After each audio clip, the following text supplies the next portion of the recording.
Joining us now from Florida is independent journalist Brittney Hopper. Brittney, thank you so much for your time. Huge development in the search for Nancy Guthrie, the mother of Today Show host Savannah Guthrie.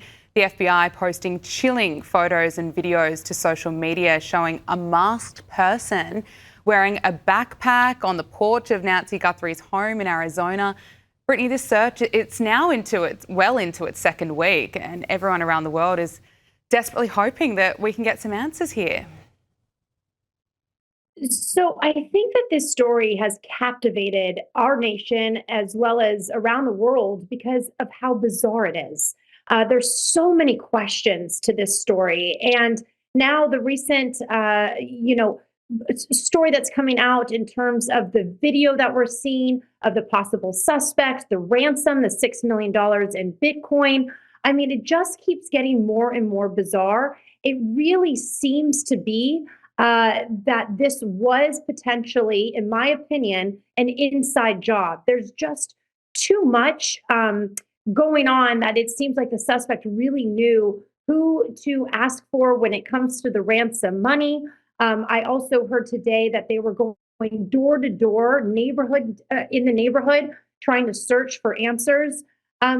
This is just such a bizarre story. My heart goes out to the family, and God willing, this poor woman is safe and healthy and returned. Absolutely. We know that Savannah Guthrie has reacted to those images on social media, posting someone out there recognises this person. We believe that she is still out there. Bring her home. As you say, it's captivated the world. We are all thinking and praying of that family.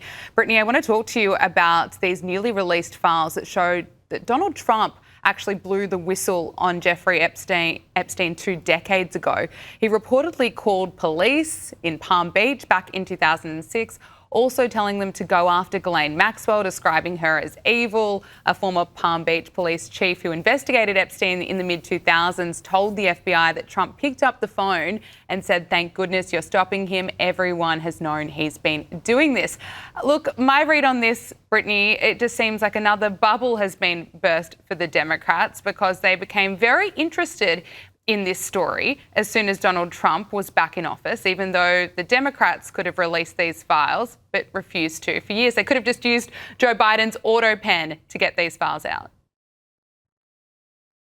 I don't even know if interested is the right word. I think the Democrats, the liberals, and mainstream media became obsessed with the potential of Trump and Epstein files.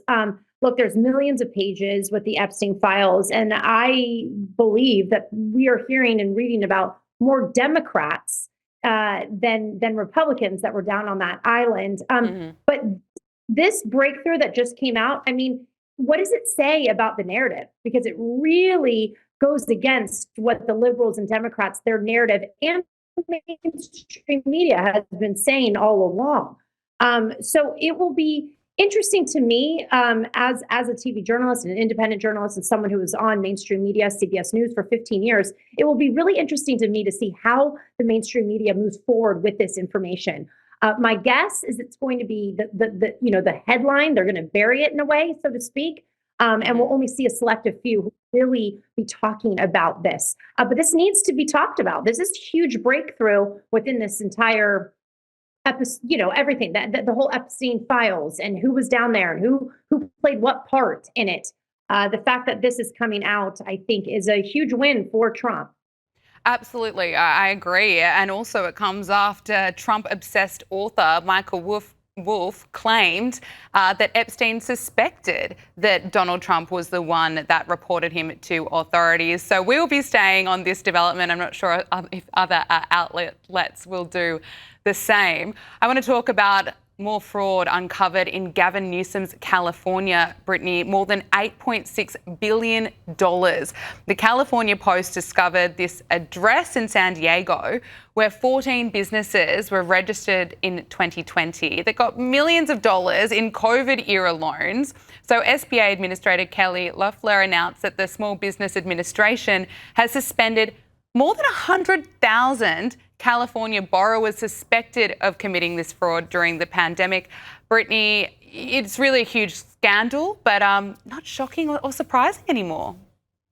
No, not surprised at all. So during this time, I was living in California, where I was born and raised, and I was covering the COVID pandemic in the state of California. There was so much cover up even then when I was, as a TV journalist, covering this COVID-19. Just off the top of my head, thinking about how when I had to wear a mask, of course, because that was what we had to do, and I remember wearing an American flag mask and told to not wear an American flag mask.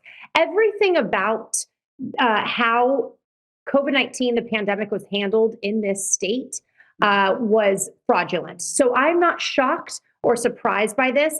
I'm shocked that it took this long. And I think that we're going to hear more coming out in the years ahead. Mm.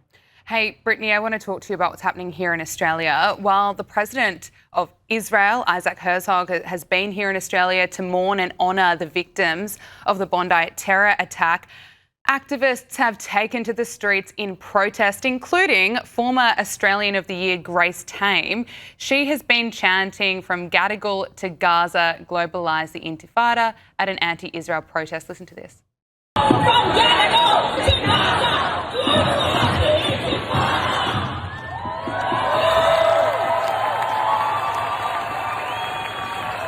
So while Grace Tame was chanting this, calling, of course, for the elimination of the State of Israel, many members of the Jewish community were locked inside this speaking address from Israeli President Isaac Herzog because of these violent protests that were going on outside. Brittney, do you have a message for Grace Tame? Sure. I mean, such a cute girl, but what a foul thing to say, and to be chanting and to use her platform to basically say to wipe out a country that leads the world in cancer research, in technological advancements, in medical research, in terms of medical devices, saving so many lives around the world. Israel is leading in the world in these components that I just said, helping so many people around the world. Why do you want it wiped off from the planet? Why? Because that's basically what this phrase means.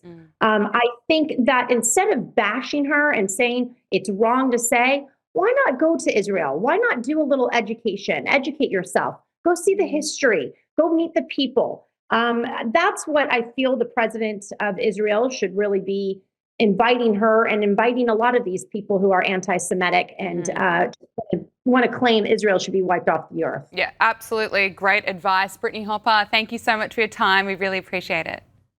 Thank you.